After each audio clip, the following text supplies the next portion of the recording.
tag team approach here. This is a little unusual because it's not a publishing product that my company does. It's a monthly survey that we do. We obviously sell a database that's created by this monthly product. But the challenges that we face are very similar to doing large emails and getting people to buy stuff too. In this case, what we have is a monthly survey of real estate agents, and the challenge is we need to generate 2,000 responses every month, and it takes them 15 minutes or so to fill out a survey. So you need to send out a lot of emails. They need to be focused. They need to be compelling. You need to monitor a lot of things on it, and as you'll find out, we didn't necessarily do that when we started out, and we ran into a whole bunch of problems with it.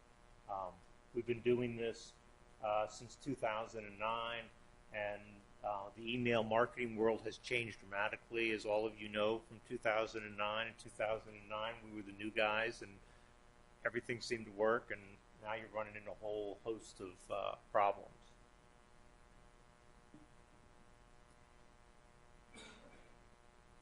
So we're fortunate, Real Magnet, to be the email service provider for Campbell Surveys and for Inside Mortgage Financing as well.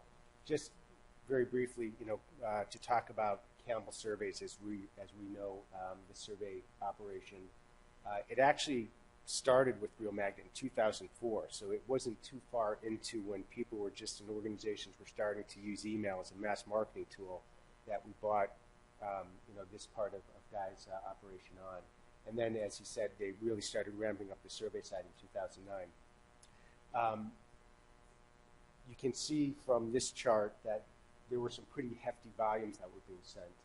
And, when you're sort of sending at those kinds of volumes, particularly at the bottom quadrant there, you're going to be running into deliverability problems. No matter how clean your lists are, no matter how good your configuration is, when you're sending those types of volumes, there's going to be issues. So our interaction with Campbell Surveys was really dealing with those types of issues, but nothing that was sort of like, a game stopper, like some of the stuff that we ran into just was earlier this year in April.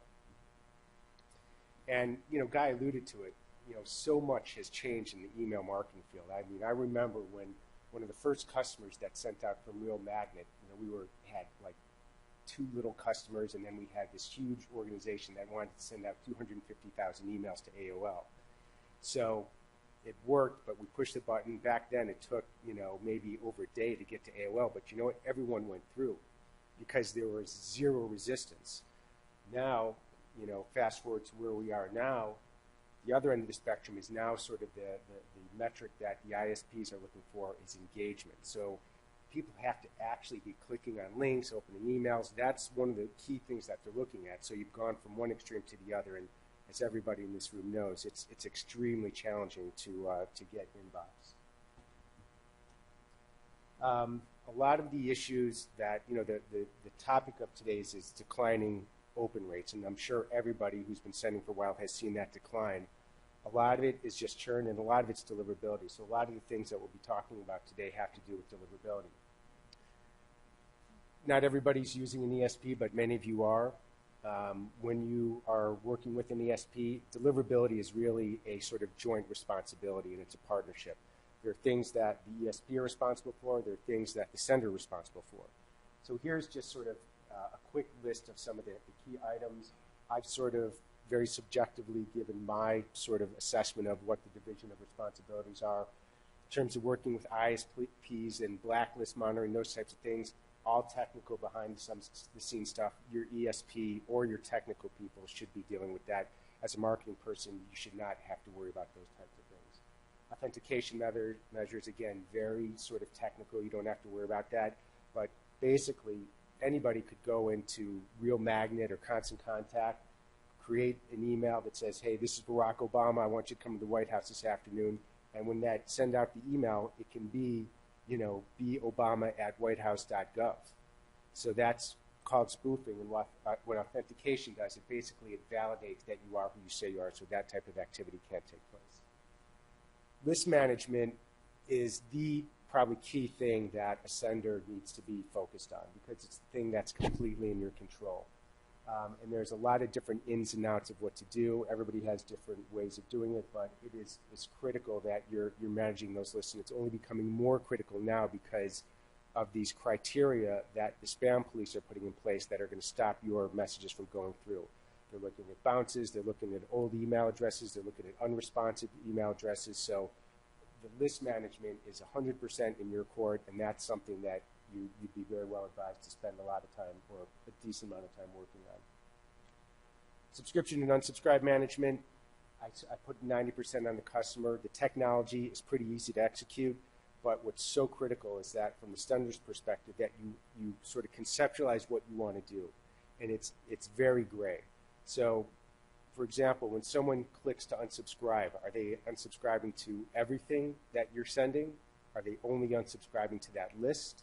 Are they unsubscribing to a certain kind of content? You know, from our perspective, or good ESP's perspective, it can be any of those, not all of those, but it can be any of those.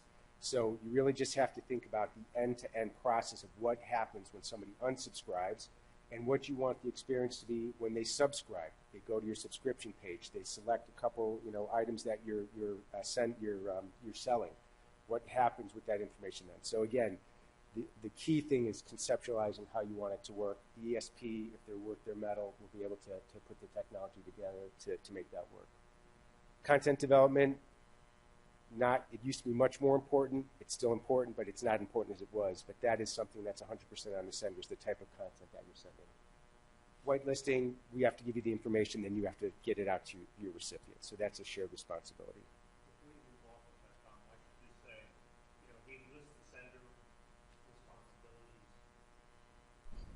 There.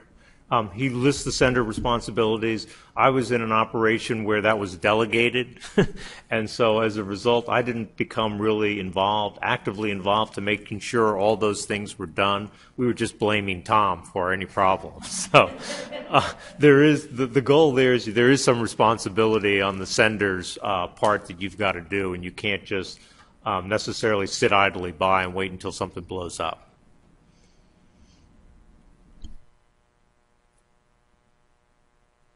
And this is just a little bit of derivative of what I just spoke of, but what are the spam police looking for these days? And actually, this point should be at the top, and I mentioned it. This is sort of the metric du jour that is really being focused on, which is the ISPs are looking for recipients that are clicking, opening, taking action in your emails. Certainly not unsubscribing. That wouldn't count. That goes the other way. But if they see disengagement, that counts against you. So it's not as if that they're either it's either going to be a plus or a negative. So that really goes back to the tactic that every email marketing person who's ever spoken on the topic has ever talked about, which is you want to send to segmented lists. You want to send to highly segmented lists, relevant content. That is going to increase engagement, and really that was at the core of what we did with Guy to get their operation back on track. IP and domain reputation are very important. They operate very much like a person's reputation. If you engage in bad acts, people are going to think less of you. You're going to get bad reputation. Things aren't going to go as well. It's the exact same thing with email. If you're sending to lists that aren't clean, if you're sending out the content that's not good, the spam police are going to they can detect that, and it will be counted against you. So it's very important that again, clean list, good content, and if those two things are in place, then you've won more than half the battle. Content we've talked about, you have to have that authentication. And another thing that isn't always sort of spoken about, but is very important, is sort of your sending patterns. And the ISPs they can look at the domains, and they can look at the IP addresses, and they can see if there are consistent or inconsistent sending patterns. Ideally, what they would like to see is, if you have 25,000 emails and you're sending out, you're sending out 25,000 emails a day. When they see somebody sending out 1 million emails, then nothing for a couple days, and then a broadcast of 20, and then 50, 500,000, and it goes like this, that's very suspect to them.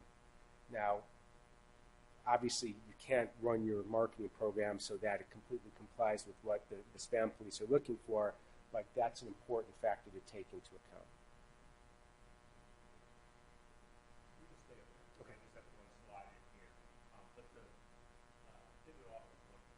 Saying, I can hold it. The problem we ran into is that not only were we doing a lot of emailing, we were doing it once a month. So we couldn't spread it out. We couldn't be consistent with it. We pretty much needed to get these 2,000 plus surveys in a little over a week's time. So we did the worst thing in terms of for the spam police. We were out there slamming away on the email and then went dark for 25 days and then came back and did it again. So everything we were doing was looking suspect.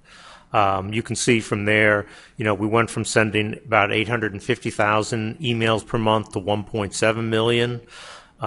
We were getting blacklisted all over the place.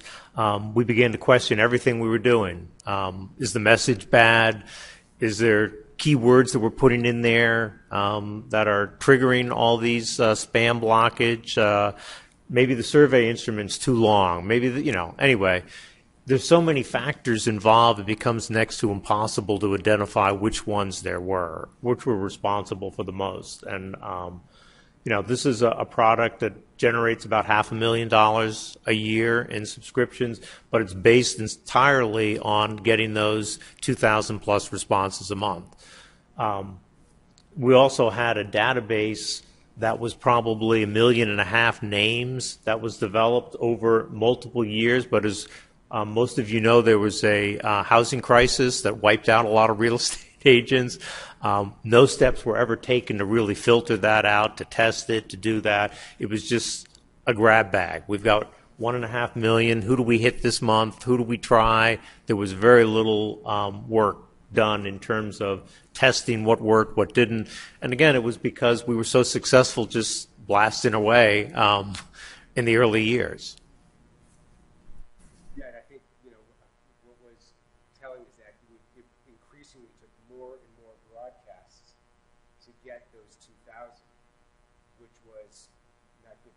Sort of good for it was very good for Tom. He was making a lot of money off of us making mistakes. Well, he got even with me at the end, so you don't have to worry about that. But it was just a continual churn against that list that was really sort of the source of the issue. And then when it was in April, I think mid-April, I received this email from a guy saying, "Hey, heads up," and it goes into details and talks about how all the things that are going wrong and the suggestions that we should try another email service provider and all these types of things. So that really was sort of the starting point for finding a solution. You'll find internally everybody's looking for a silver bullet or a solution, and they said, maybe we should drop Real Magnet and try somebody else. Even though they weren't doing anything, other than sending out our emails. I mean, they weren't designing our messages. We weren't even using their templates. They were being very cooperative as far as IP addresses and what we were using to send out, but it still sounded like we were struggling. So let's try that. And sort of this is sort of the result. So this is an example of the tracking page for one of these messages back in March, and you can see that there is a delivery rate of 83%, which means that there's a bounce rate of a little over 17, and this was sort of commonplace. 19% of 20% of the emails we're just getting through now. So 80% were not. So that's the result of the churn and poor IP reputation and the whole mess. So this was sort of the bottom of the abyss. And the strategy that we came up with, I wish I could say it was brilliant, but I think it's pretty basic. The core of the strategy was to segment out those recipients who were engaged with the messages and take them away from the ones that were not. So the first thing that we had to do was define what was engaged. And the definition for engaged was, number one, had they taken the survey before? Obviously, that's a measure of engagement. And had they clicked a link but had not taken the survey?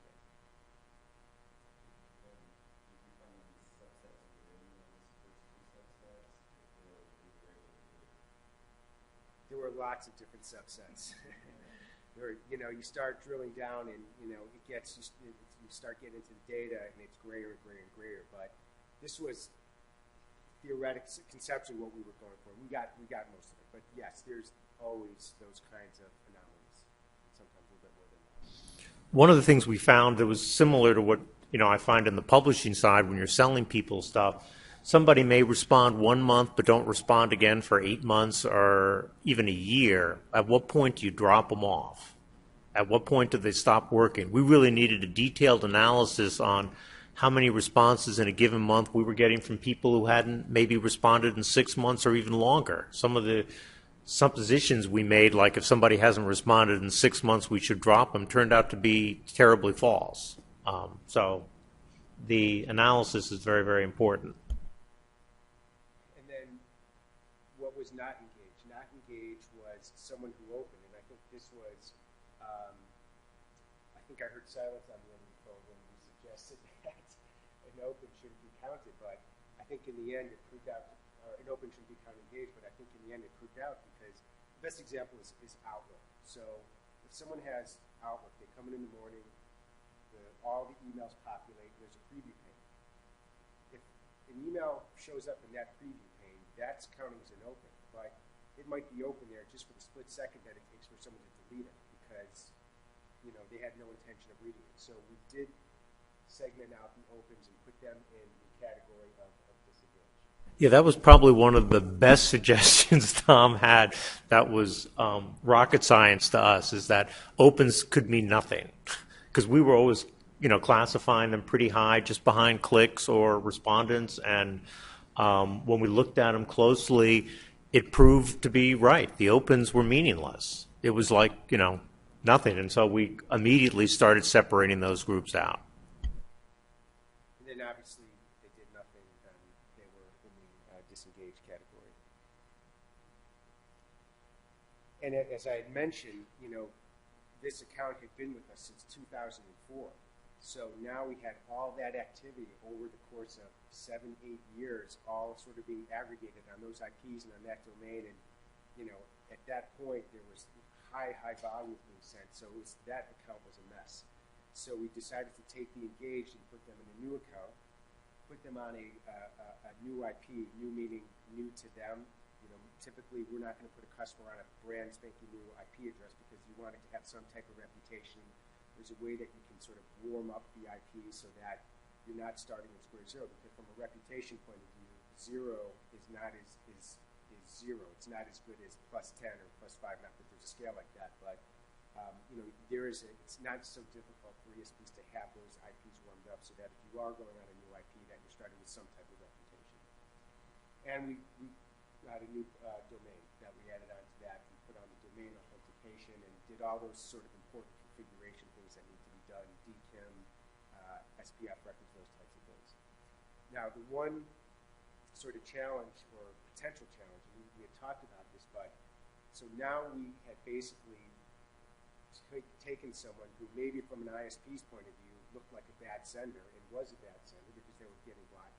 And we took a big chunk of those emails or those lists and put them in a brand new account. Well, reputable, legitimate operations like Guys aren't the only organizations doing it. That's exactly what spammers are doing. Spammers are moving all over the place all the time to avoid, just to leave behind the reputation that they had in the last account. They move from ESPs, within the ESPs, they move into different accounts, etc. So we had to be very careful about that, and we were watching that very closely. And it's something that we don't do very often, but when the circumstances where it makes sense, we will do it. And this time, I think it proved out to be a very good thing. But it is something that you have to be cognizant of. Yeah, we had serious questions on whether we could send 1 million emails out a month and not be a spammer and not be labeled as that, or where are we going to burn through IP addresses, and are we, is this going to be, we needed a model that's going to work and continue for, years to come. We don't want to have this problem every month. And so I think Tom did a good job convincing us a new IP address isn't the answer every month. And again, this is just sort of a visualization of sort of what we did. We created a new account We put in the ones that had previously responded. We put in those that had clicked but hadn't responded. And then we left all of the other email addresses in the original account. And the other thing that we did do was there was a small source of new addresses that were coming in.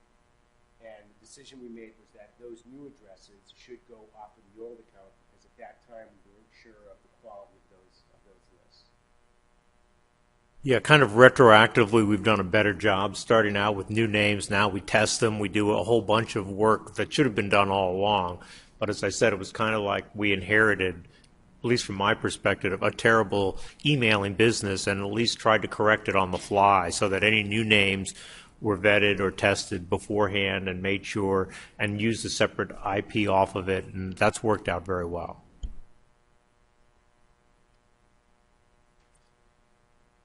The other thing we did is we didn't just separate within the engaged account. We also wanted to sort of measure certain things.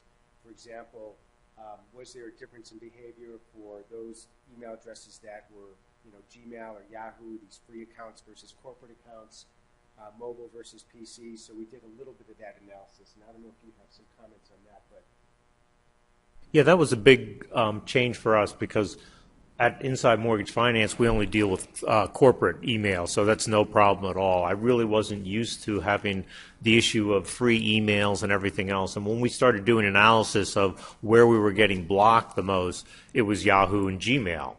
Mostly the free ones were doing the blocking, were much more sensitive to large amounts of email.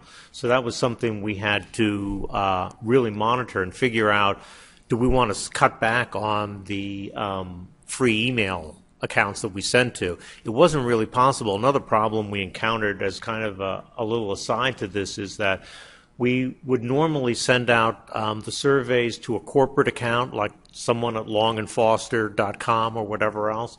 And when they filled out the survey and we asked them to provide their email, they inevitably gave us a Gmail or a Yahoo account.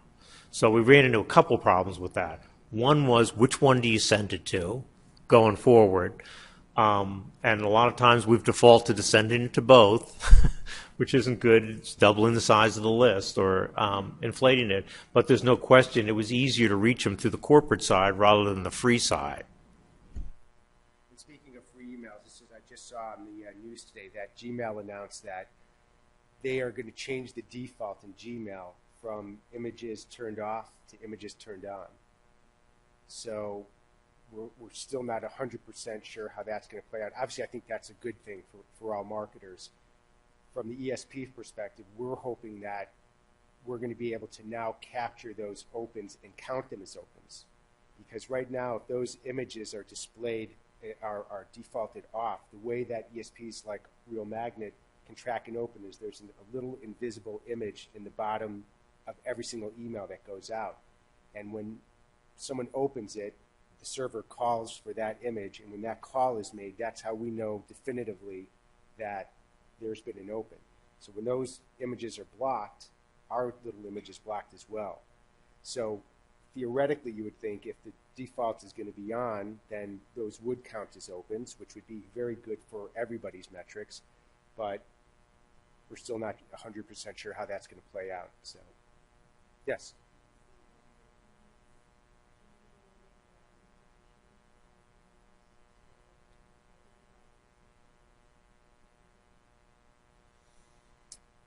Honestly, no, I haven't seen that. I don't know.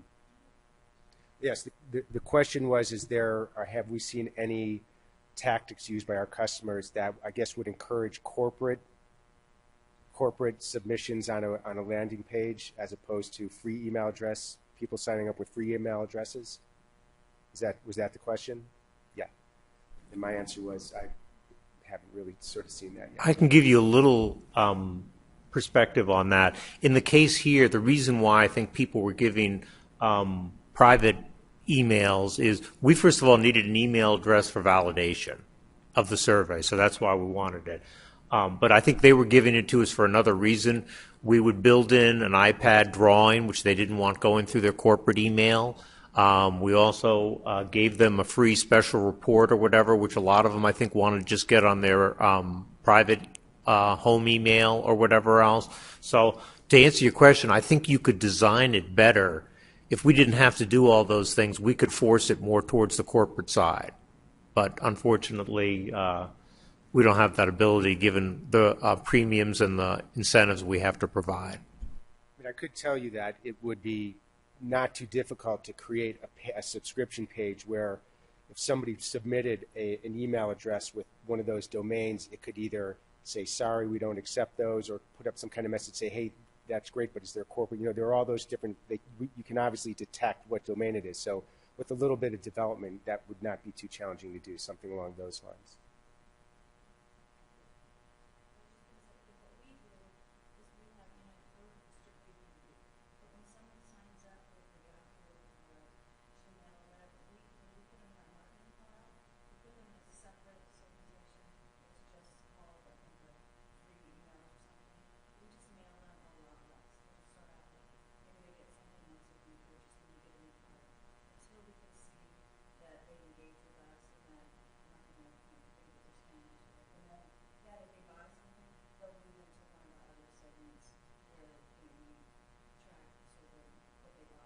Sure.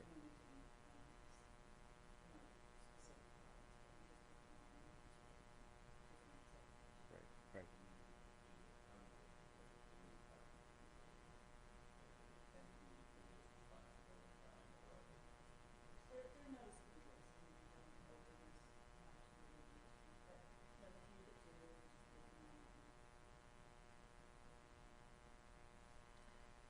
right.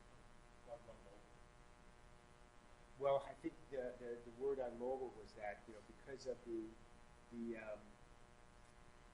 because of who Guy's audience was, these are real estate agents, and a lot of them are out all the time. So there was the mobile open rates were pretty high. That was, and the click rate was pretty high, and that was a huge concern. Was should we be doing something with the survey instruments so that you could take it on an iPhone, for example? And as you can imagine, that's tough to design any survey to do on an iPhone, but an iPad or whatever else. We had a lot of argument and wrestling in-house, and at the end of the day, we designed an email that went out and a survey form that works on mobile devices, but it's clearly much easier to take it on a PC, and we're assuming that people would wait. And that's one of the reasons we find a lot of people maybe open or click on it on a Friday, but don't take the survey again till Monday. And that would suggest they're looking at it at a mobile device and waiting until they come back into the office and sit down in front of a computer, or wait till they get a reminder, and that's why we send out a reminder notice 4 or 5 times. One thing I just wanted to, at this point, you know, I don't think there's anybody in the room or at the conference who hasn't at least had the thought, hey, you know, we need to segment out the good from the bad. And the question and the issue is actually acting on it. And what my experience is, I've had scores and scores of conversations with customers where we have this exact conversation. The difference in Guy's situation was that they actually went ahead and did it, because you're talking about putting a huge part of your database aside. You know, whether you're going to, you know, do some kind of re-engagement campaign or something, we're basically talking about taking a huge number out. When I did a quick calculation, we put 85% of the email addresses in this bottom account. So only 15% graduated to the new account. And, you know, you deserve a lot of credit for that, because that's a scary decision to make, to put, you know, that much aside. However, I think if you did the economics on it, which we've done, it made sense to do that.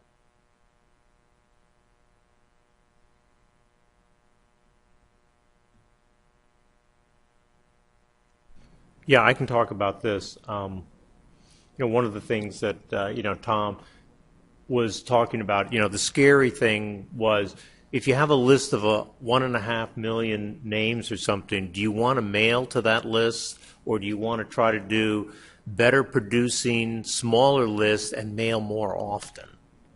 That was the other issue we had to wrestle with. We ended up with, you can see, a refined list of about 240,000 emails, but argument in-house on whether we could actually send a a blast to the same people 5 times within a little more than a week. And people were saying, forget it, we can't possibly do that. I actually won out on that because we can monitor the opt-out rates. The opt-out rates were very, very low. It didn't make any difference. We designed a series that said, here's this month's survey, here's a reminder on it, last chance, whatever it is. And if you put it there, I think most people understand. Not to mention, if they took the damn survey, they wouldn't get any more emails. So I think it did work, and I am convinced that multiple emails to a smaller list is better than saying we'll go after a larger universe and only send it once a month or whatever else. As I said, we're producing exactly what we want to do. A big plus for us, and not necessarily for Tom and Real Magnet, is our monthly emailing costs have gone down by 50%. But I think Tom also realizes we couldn't continue it that way. We were either going to stop the project or go to another email provider or do something else. But we clearly had a major problem.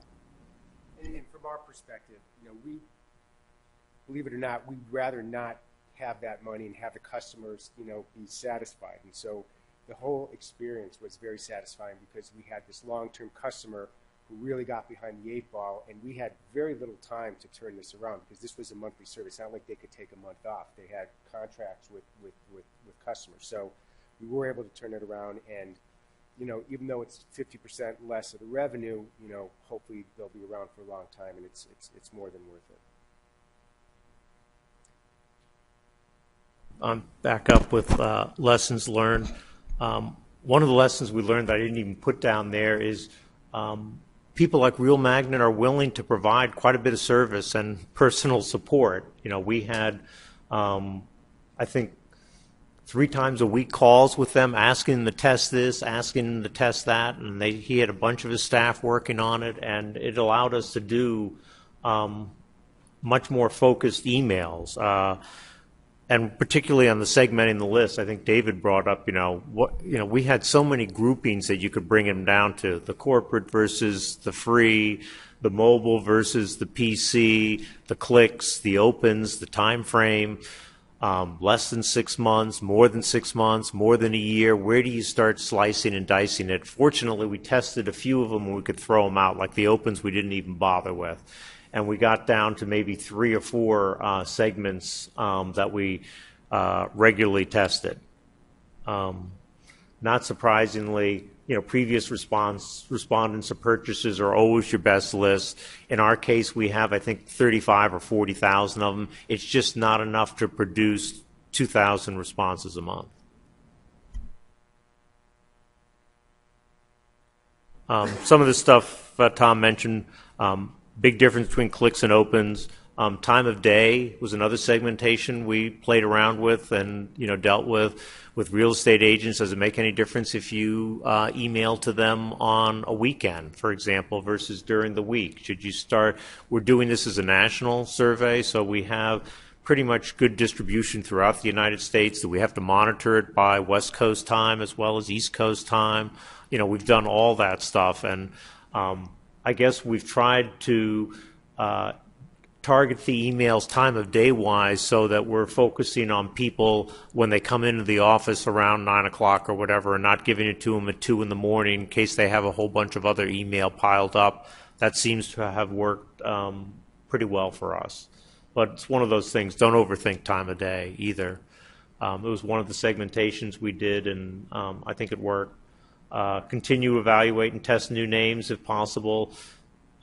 If you can not just end up with a list of 1.5 million, and you can every 5,000 or 10,000 we add to the list, we try to test and everything else. And we're also trying to throw out all the dead names. And we do have anything that bounce back, we drop. But the ones that don't respond after a year or they're in an open category, we move on from there.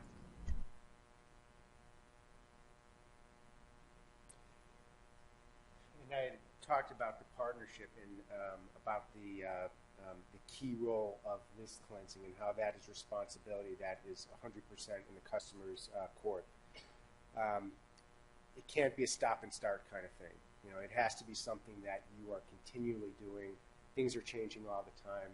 if you get behind the 8 ball, can you recover? I think this case study proves that yes, you can recover, but you want to be doing this on a continual basis because you want to avoid getting in that type of situation. This isn't new, but I think it's really a trend on the increase. You have to really look at your old email addresses, because what's happening now is some of these blacklisting operations, particularly Spamhaus, are buying old email accounts. So when they signed up on your list, they were perfectly legit. They opted in, or you got them in some very above the board way, but you sent to them, and then the email address hasn't been used for 2 or 3 years, or they've been out of it. Spamhaus is going in, and they will acquire those email addresses, and then if you send to them, they will treat them as spam traps. So we had just the week of Thanksgiving, right before Black Friday and everything, Spamhaus, this one it is reputable, but it's probably the most important of the blacklisting operations, started shooting shots across the bow of all the different ESPs, and we had some very reputable organizations that all of a sudden just got blacklisted. And the reason they got blacklisted was that they were sending emails to addresses that hadn't been active since 2005. So it's becoming more and more important now to really take those older email addresses where you're not finding engagement, and you have to treat them differently.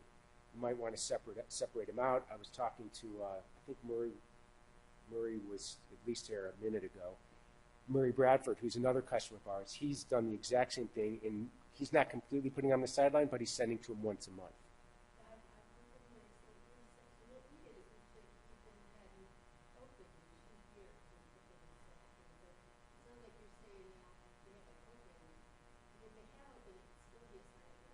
That's 100%. That's right.